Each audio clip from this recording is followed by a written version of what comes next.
Arun XLO Ziva, an elite active retirement community in Mahabalipuram, Chennai. For apartments and luxury villas, call 7288 NEET 2025 ரிசல்ட்டை பொறுத்த வரைக்கும் சென்ற வருடத்தை விட இந்த வருடம் 1,23,844 மாணவர்கள் எக்ஸாமை குறைவாக எழுதியிருக்கிறாங்க. நீட் கிளியர் பண்ணினதில் கூட 79,322 மாணவர்கள் குறைவாக கிளியர் பண்ணியிருக்கிறாங்க. சென்ற வருடத்தை விட இந்த வருஷம் கட் ஆஃபும் குறைத்து தான் வச்சுருக்கிறாங்க. ஓசிஐ பொறுத்தவரை சென்ற வருடத்தை கம்பேர் பண்ணுறப்ப இந்த வருஷம் 18 கட் ஆஃப் நீட் கிளியர் பண்ணுறதுக்கான கட் ஆஃபில் குறைச்சி வச்சுருக்கிறாங்க. அதே போல் ஓபிசி, எஸ்சி, எஸ்டிஐ பொறுத்த வரைக்கும் சென்ற வருடத்தை விட இந்த வருஷம் 14 கட் ஆஃப் குறைச்சி தான் வச்சுருக்கிறாங்க. தமிழகத்தை பொறுத்தவரை சென்ற வருடம் 1,52,919 மாணவர்கள் எக்ஸாம் எழுதியிருந்தாங்க. ஆனால் இந்த வருஷம் 1,35,715 மாணவர்கள் தான் எழுதியிருக்கிறாங்க. சென்ற வருடத்தை கம்பேர் பண்ணும் பொழுது 17,204 மாணவர்கள் தமிழகத்தில் நீட் தேர்வை குறைவாக எழுதியிருக்கிறார்கள்.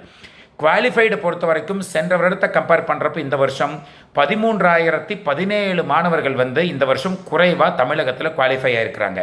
அதே போல் தமிழகத்தில் டாப் 100 ரேங்கில் 6 மாணவர்கள் தமிழ்நாட்டில் இருக்கிறாங்க. இந்த 6 மாணவர்களில் ஒரு மாணவர் கூட ஃபீமேல் கேண்டிடேட்டாக இல்லை அப்படிங்கிறது குறிப்பிடத்தக்கது. சென்ற வருடத்தை கம்பேர் பண்ணுறப்ப இந்த வருஷம் சுமார் 120 கட் ஆஃப் அரசு மருத்துவக் கல்லூரியில் சேர்வதற்கு குறையும் என்று எதிர்பார்க்கிறோம். ஜென்ரல் கேட்டகரி ஓசிஐ பொறுத்தவரை சென்ற வருடம் 651, இந்த வருடம் 535 540 மார்க்குகள் இருந்தாலே சீட் கிடைக்கும் என்று எதிர்பார்க்கிறோம். பிசிஐ பொறுத்தவரை சென்ற வருடம் 620, இந்த வருடம் 495 500 மார்க்குகள் இருந்தாலே பிசி மாணவருக்கு சீட் கிடைக்கும். பிசி முஸ்லீமை பொறுத்தவரை சென்ற வருடம் 612, இந்த வருடம் 487 492 மார்க்குகள் இருந்தாலே சீட்ஸ் கிடைக்கும் என்று எதிர்பார்க்கிறோம். எம்பிசியை பொறுத்தவரை சென்ற வருடம் 603, இந்த வருடம் 480 485 மதிப்பெண்கள் இருந்தாலே சீட் கிடைக்கும்.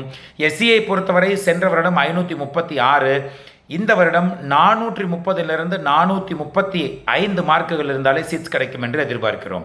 எஸ்சிஏவை பொறுத்தவரை சென்ற வருடம் 463, இந்த வருடம் 370 முதல் 375 மார்க்குகள் இருந்தால் சீட்ஸ் கிடைக்கும். எஸ்டிஐ பொறுத்தவரை சென்ற வருடம் 488, இந்த வருடம் 375 முதல் 380 மார்க்குகள் இருந்தாலே சீட்ஸ் கிடைக்கும் என்று எதிர்பார்க்கிறோம். நீட் தேர்வில் 600 மதிப்பெண்களுக்கு மேல் மார்க் வாங்கியவர்களுடைய எண்ணிக்கை 2022 21,164, 2023 29,351, 2024 80,117, 2025 வெறும் 10,658 மாணவர்கள் மட்டுமே 600க்கு மேல் மதிப்பெண்கள் வாங்கியிருக்கிறார்கள். அதே போல் 500க்கு மேல் சென்ற வருடம் மார்க் வாங்கியவர்களுடைய எண்ணிக்கை 3,22,128, ஆனால் இந்த வருடம் வெறும் 51,511 மாணவர்கள் மட்டுமே தான் 500க்கு மேல் மதிப்பெண்கள் வாங்கியிருக்கிறார்கள்.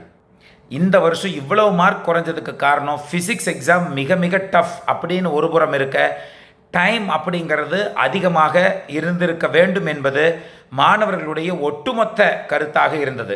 அதனால் ஃபிசிக்ஸ், கெமிஸ்ட்ரி, பயாலஜியில் ஃபிசிக்ஸை முதல்ல எடுத்து எழுதிய மாணவர்கள் மனதளவில் கொஞ்சம் பாதிக்கப்பட்டு கூட நாம் நன்றாக படித்தோம், இவ்வளவு டஃப்பாக வந்துட்டதேன்னு சொல்லி கொஞ்சம் கஷ்டப்பட்டு அதனால் தோல்வி பயத்தில் நிறைய மாணவர்கள் கூட படித்ததை கூட சரியாக எழுத முடியாமல் திணறி போனார்கள் அப்படிங்கிறது கூட ஒரு நிதர்சனமான உண்மை.